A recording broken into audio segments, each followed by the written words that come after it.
നിനക്കിതൊക്കെ എങ്ങനെ സാധിക്കുന്നടാകുവേ?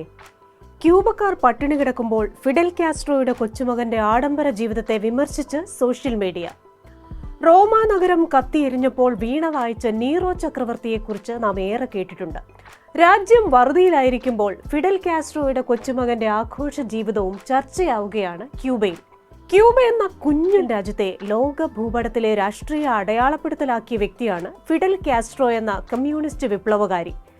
ലോകത്തിലെ പല രാജ്യങ്ങളിലും അടിച്ചമർത്തപ്പെട്ട ജനവിഭാഗങ്ങൾക്ക് ഉയർത്തെഴുന്നേൽപ്പിനുള്ള അവസരം കൂടി സൃഷ്ടിച്ച പോരാളി എന്നറിയപ്പെടുന്ന ഫിഡൽ കാസ്ട്രോയുടെ കൊച്ചുമകനായ സാൻഡ്രോ കാസ്ട്രോയാണ് ഫ്രീക്ക് ലൈഫ് സ്റ്റൈലും ധൂർത്തും കൊണ്ട് ക്യൂബക്കാരുടെ തന്നെ വിമർശനം ഏറ്റുവാങ്ങുന്നത്.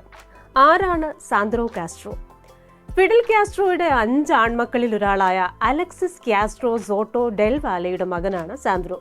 വരാനിരിക്കുന്ന ദുഷ്കരമായ ഭാവിയെക്കുറിച്ച് ക്യൂബക്കാർക്ക് മുന്നറിയിപ്പ് നൽകിക്കൊണ്ട് സാമ്പത്തിക ത്യാഗവും ആത്മത്യാഗവും പ്രോത്സാഹിപ്പിച്ച വ്യക്തിയാണല്ലോ ഫിഡൽ കാസ്ട്രോ.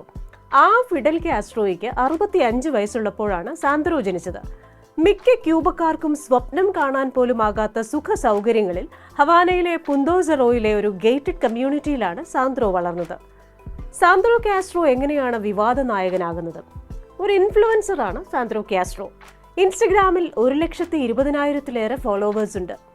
യാച്ചുകളിൽ ക്രിസ്റ്റൽ ബിയർ കുടിക്കുന്നതിന്റെയും ആഡംബര കാറുകളിൽ ഹവാനയിലൂടെ സഞ്ചരിക്കുന്നതിന്റെയും തന്റെ ക്ലബായ EFE ബാറിൽ ചെലവേറിയ പാർട്ടികൾ സംഘടിപ്പിക്കുന്നതിന്റെയും ഒക്കെ വീഡിയോകളാണ് തന്റെ ഇൻസ്റ്റാ പേജിൽ സാൻഡ്രോ ഷെയർ ചെയ്തിരിക്കുന്നത്.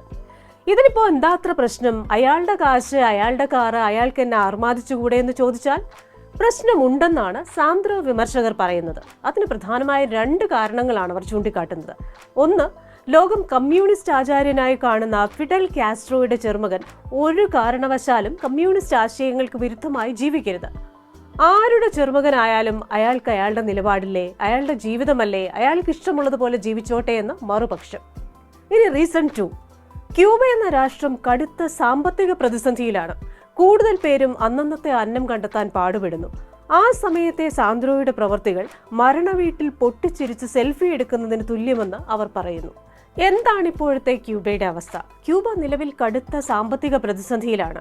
ക്യൂബയിലെ ശരാശരി പ്രതിമാസ വേതനം $150 ഒക്കെയെന്നാണ് പല കണക്കുകളും പറയുന്നത്. ദ്വീപിൽ ഭക്ഷണം, ഇന്ധനം, മരുന്ന് എന്നിവയുടെ കടുത്ത ക്ഷാമം അനുഭവപ്പെടുന്നു. ഒരു ദിവസം 16 മുതൽ 20 മണിക്കൂർ വരെയൊക്കെ നീണ്ടു നിൽക്കുന്ന കറണ്ട് കട്ട് ക്യൂബക്കാർക്ക് വെറും സാധാരണ അവസ്ഥയാണ്.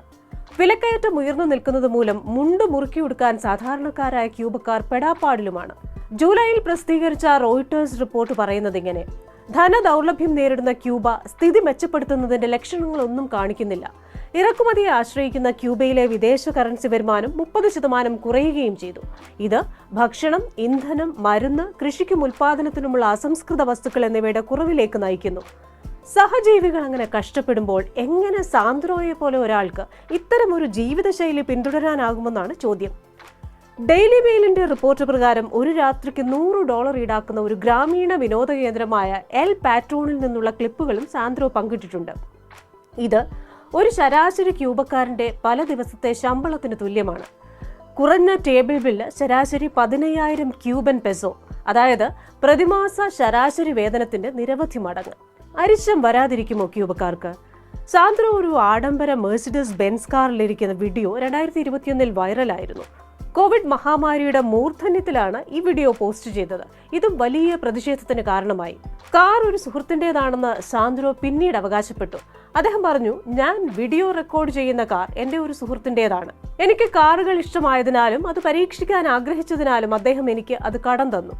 ക്യൂബയിൽ കുടിയേറ്റം റെക്കോർഡ് നിരക്കിലാണെന്നും പരമാവധി ക്യൂബക്കാരെ സ്വീകരിക്കണമെന്നും ട്രംപിനോട് സാൻഡ്രോ ഒരു പോസ്റ്റിലൂടെ ആവശ്യപ്പെട്ടതും വിവാദമായിരുന്നു. ഇനി വാൽകൃഷ്ണൻ. തൊട്ടതെല്ലാം വിവാദമാക്കി ട്രെൻഡ് ഉണ്ടാക്കാനാണോ സാൻഡ്രോയുടെ ശ്രമമെന്നറിയില്ല. എന്തൊക്കെ പറഞ്ഞാലും മിനിമം ഔചിത്യ ബോധമാകാമെന്ന് തന്നെയാണ് മറുപടി. ഇനി ഒരു ഇൻഫ്ലുവൻസറായ താൻ പിന്നെ എങ്ങനെ പെരുമാറണമെന്ന് സാൻഡ്രോ ക്യൂബക്കാരോട് ചോദിച്ചിട്ടുമില്ല.